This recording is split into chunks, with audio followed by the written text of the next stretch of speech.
Hey folks, welcome to this episode on the ideal gas law and Dalton's law of partial pressures. So, what if you don't have time for a change? The gas laws that we were looking for, or looking at before, Boyle's, Charles's, Gay-Lussac's, and Avogadro's, all required a change to figure out what the new condition was. AKA, they gave you a certain set of conditions, changed one of them, and saw or tried to calculate the resultant condition. Now, what if you don't want to have a change? What if you just want to look at the conditions in the gas as is? Well, we use some kind of equation called the ideal gas law. So the ideal gas law has all the key players, the pressure, volume, temperature. We also do see moles brought in by Avogadro's constant, or Avogadro's equation. But we also have the addition of this R, which is a gas constant. And that really depends on the units of pressure, temperature, and volume. This gas constant, or sometimes called the universal gas constant, relates pressure, volumes, moles, and temperature. Now you can see that the liters, mole, and Kelvin stay consistent between these two numbers, but it is dependent on what pressure unit you're using. So we're primarily going to be using this one here because we're using kPa as our pressure. If you're using atmospheres as your pressure, then this is the value that you're going to be using as your gas constant. So also remember that our molar volume is consistent for the conditions that it's in. Now, when we're looking at standard temperature and pressure, or STP, remember that 1 mole of gas occupies 22.4 liters. So we can go ahead and create a little definition for ourselves that 22.4 liters is occupied by every mole. And remember that that's any gas. So if we're talking about helium or methane, we're still looking at 22.4 liters at these conditions. So standard temperature and pressure being 0 degrees Celsius or 273 Kelvin and 101.3 kilopascals. Now, if you increase the temperature to a standard ambient temperature, then you get 24.8 liters for every mole in there, so SATP. So let's look at an example of using the gas law, the ideal gas law. So it says how many moles of gas does it take to occupy 128.0 cubic decimeters. So our volume here is going to be 120.0 cubic decimeters. It's going to be dm cubed. At a pressure, so P is going to be equal to 232.9 kilopascals, and a temperature of 341 Kelvin. Okay, so here we have, now we don't see any changes in the conditions. This is just as is. Now we do also know one more other variable, which is R, which is going to be 8.314, and that's going to be liters kPa, and that's going to be mole Kelvin. So what we're looking for is how many moles. So if we look at PV equals nRT, we want to solve for n, which means that we divide both sides by the things we're trying to get rid of. So I want to get rid of RT, so we divide by RT on this side and divide by RT on that side. So n, RTs will cancel out here, and is going to be equal to PV over RT. So now if we just go ahead and we place our values in,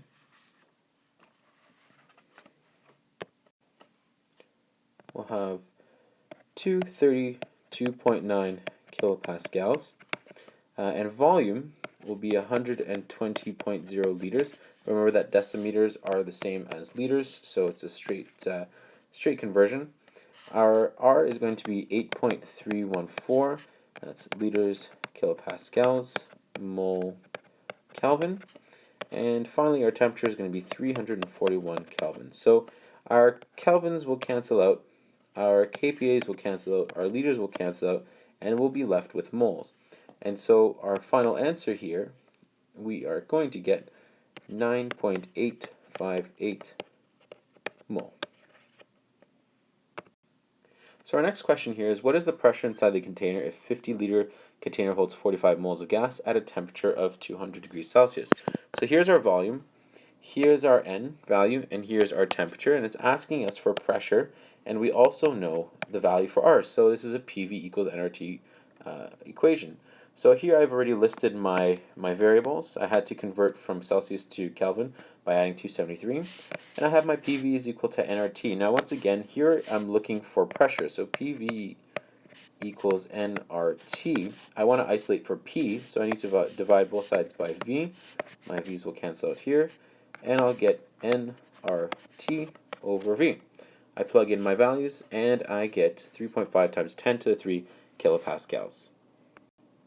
So try your hand at these questions. Just go ahead and highlight what the value is in terms of a variable. So if we look at 243.7 moles, that would be our n variable. So go ahead through that and see if you can figure out what equation it is. Obviously, it's saying ideal gas law, but just get into the practice of highlighting what you're looking for in your variables and putting together into trying to figure out what equation you're going to use. So take a few moments to figure that out. Once we come back, we'll have the answers for you. So go ahead, pause the video now. Welcome back. So here are your answers for the ideal gas law practice. First one, you'll have 30.00 liters when you're looking for volume. And the second one, you're looking for temperature, so you arrange it to equal PV over NR, and that will be 406 Kelvin. Now, what about if we had a mixture of gases? For example, air. Air is composed of a lot of different gas molecules, for example, nitrogen, oxygen, carbon dioxide, water, and a lot of other trace elements like helium, argon, krypton. Now, how do we figure out what the pressure is of these mixture of gases? What we're going to look at is we're going to look towards Dalton's theory of partial pressure. So here we have Dalton's law of partial pressures, in which states that the total pressure of a mixture of non-reacting gases. So what that means is gases that do not react, because if they do react, then they can produce other products that can skew this. So when we're talking about non-reacting gases, that total pressure is equal to the sum of the partial pressures of the individual gases. So the key thing here is partial pressures. Now, what is a partial pressure? It's the pressure of that gas, assuming it was the only one there. So let's kind of hide, if we looked at all this whole total, assuming CO2 was the only gas in there, what would be the pressure of that gas? Now, we do the same for this. If we find the pressure of that, and this, and this, and this, we can add them all together to get our total pressure of air.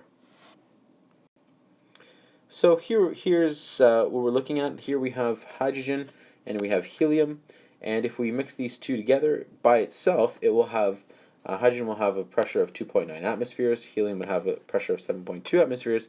If we mix these pressures together, that we would get a simple 10.1. So all we did was take this, and we got our overall total pressure. So let's look at this first example. Here it says container holds three gases, oxygen, carbon dioxide, and helium. The partial pressure of these three gases are 2 atmospheres, 3 atmospheres, and 4 atmospheres respectively. So that means that oxygen is going to be 2 atmospheres, carbon dioxide is going to be 3 atmospheres, and helium is going to be 4 atmospheres. So what is the total pressure in kPa inside of the container? Okay, so here I'm looking for kPa, and I'm giving atmospheres, so there's going to have to be a conversion somewhere. But it's very, very simple. If I look at what my P total is going to be, it's going to be my pressure of oxygen plus my pressure of carbon dioxide and plus my pressure of helium. Now, if I just simply put these in, this is going to be 2.00 atm atmospheres plus 3.00 atmospheres plus 4.00 atmospheres. I get a grand total of 9.00 atmospheres. Now, I know that 1 atmosphere is equal to 101.3 kilopascals for every 1 atmosphere. And so my value for pressure is going to be 912 kilopascals. So that's it. So I just have to find my pressures of each of my gases that make up my mixture, add them together, and I get my value. So in that first one, I was given us the pressure. Here's a little bit different. What we're doing is we're collecting gas through water. Now, whenever we bubble a gas through water, we're also picking up some water. So if you think of it as like a tub, and we have a little pipe that's blowing gas out, and here's our water. At the same time it's coming out, it's also going to be picking up some of that H2O and picking it up with it. So the pressure that we find in our container that we're collecting it in will have both the gas and some of the water that we're going to be picking up. So in this case, our P total is going to be equal to our P of our gas, in this case N2, plus the partial pressure of our water that we're going to be picking up at that temperature. So it says that a sample of nitrogen was purified by this method, and it had a volume of 6.523 liters at 26 degrees Celsius and a total pressure of 747 torr. So that's a total pressure. It's not the pressure of nitrogen, it's the total pressure of the N2 and the H2O. In any gas sample saturated with water vapor at 26 degrees Celsius, the partial pressure of water is 25.2 torr. How many moles of nitrogen did the sample contain? Well, this is actually an interesting question because it's saying that we're given this total. It's 747 torr. We're also given the partial pressure of water, 25.2 torr. So what we can do is we can find the pressure of nitrogen and then work our way backwards to figure out moles. So to figure out what the pressure of N2 is going to be, I take my P total minus my pH2O. So that's going to be 746 minus 25.2 torr, and that pressure is going to be 720.8 torr. Now, I don't like working with torr. A lot of our calculations are going to be in kPa, so I'm first going to convert this into atmosphere. So 1 atm is equal to 760 torr, and then my next conversion is going to be that I have 101.3 kilopascals for every 1 atmosphere. And so when I do this, I get 93.08 kPa. Okay, so here's my pressure. My partial pressure of nitrogen is 93.08 kilopascals. So how can I use this to figure out my moles? Well, it's giving us temperature, 26 degrees. It's giving us volume, and I just figured out pressure. Temperature, volume, pressure. I also know one other thing. My R constant, if I look at those four, is there an equation that also includes moles? Yes, there is. It's going to be PV is equal to nRT.